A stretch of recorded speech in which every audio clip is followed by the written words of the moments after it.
Everybody in here who has children, you need to stop seeing them as burdens and inconveniences.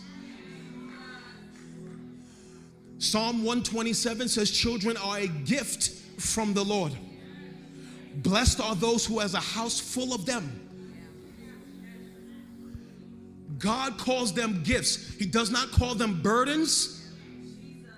Can I go deeper? He don't even call them accidents.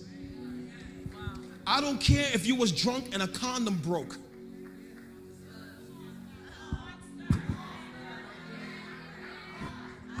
I don't care if you was drunk and a condom broke.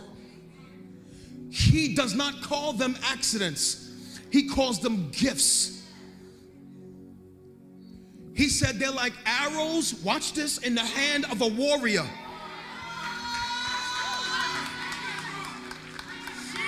So when I look at Malachi, watch, when I look at Israel, when I look at Abigail and Josiah, I see arrows in the hands of a warrior.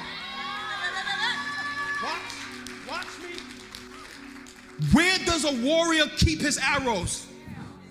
In a safe place. So if you got children, you need to create an environment that's safe for them.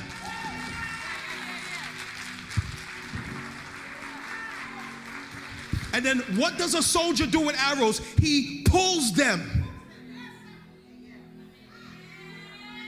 Then what he does, he puts it in a bow and he stretches it. That's called training. Not just beating and discipline. Train your children. Jaquan, Jaden, you better stop Jaden from cussing out elders in the restaurant. Train Jaden to obey. Stop thinking that nasty behavior is cute. That 3-year-old behavior you think is cute is going to be a nasty human being in 15 years. Train Jaden. Train him to be obedient and to listen to authority. And don't think cursing is cute. Train his mouth and train their behavior. Train your arrows. Stop raising terrible human beings. And stop passing them off to the children's church as their responsibility. No, discipleship starts at home.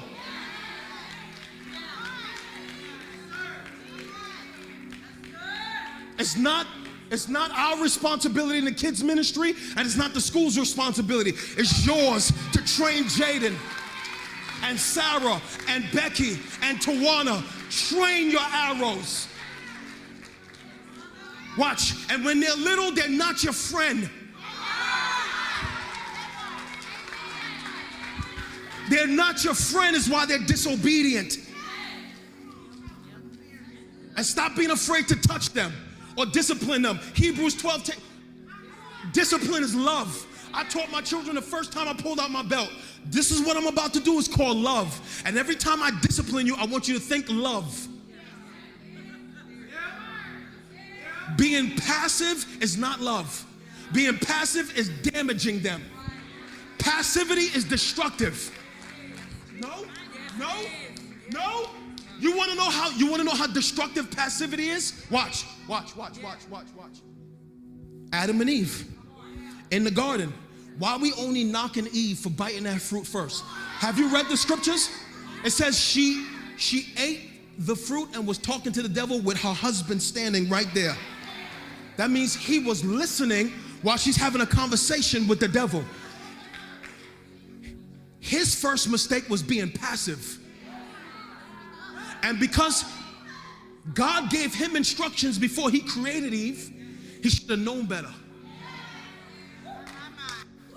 God did not give Eve instructions. He gave instructions to a man and then formed a woman. So he had the answers already in him, but he let his wife talk to a serpent. What was he? He was a passive man.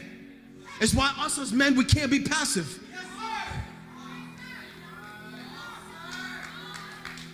What did that cost us? All of the mess we in right now. Sin. So stop being passive with your kids like they're cute. Train them and discipline them. Take away their phone, put them in a corner, pull out a belt. Teach them to obey authority. Teach them the scriptures. Stop leaving them at home. Bring them to the gathering. Sit them in a chair. Put them in a children's ministry. Train Jaden to obey.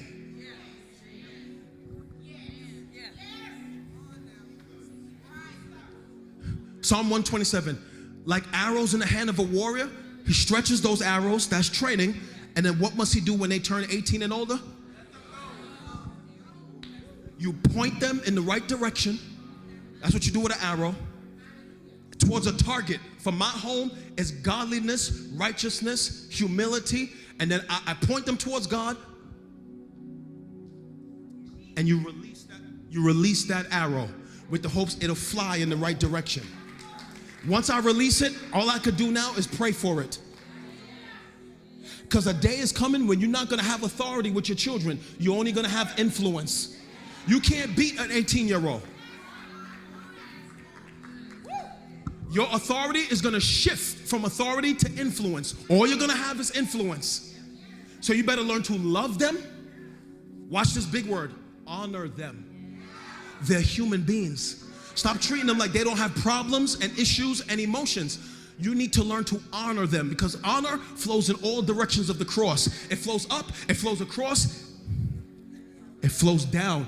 Honor your children. I feel like, thank you, Holy Spirit, I got to help a parent in here who feels guilty. When my first son was born, Malachi, I was not a good father to him for maybe 7, 8 years. Not mean, but not the father he needed. Because I didn't know how to have an intimate relationship with another man. It's why I only wanted daughters. I didn't want sons, because I didn't know how to have an intimate relationship with another man.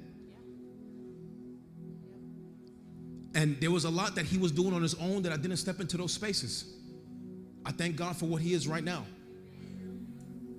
And I remember I came to him one day and I said, Malachi, here is your father's past. This is what I've been through.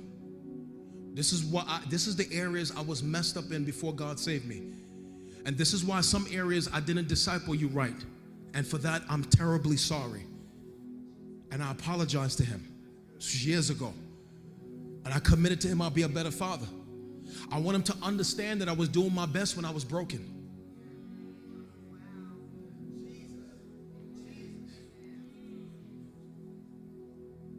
And I had to pivot to do the stuff I was supposed to do. So now I make sure I affirm him well. And I talk to him. And I creep into his room. And I speak to his future. And I love on him now in this half season of his life, because he's about to be 18. So the second half, I've been better than the first half. I say that because the Holy Spirit told me to confess that it will help two people in the room. The parent that needs to apologize to a child.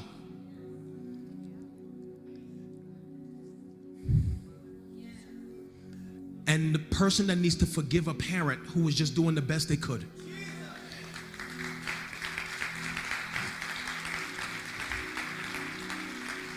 Some of our parents, they didn't know any better. But because you don't know their story, you don't know why they couldn't give you what you needed. Some of you, it's heavy right now. They did the best they could. You don't know what they've been through. And you just need to forgive them.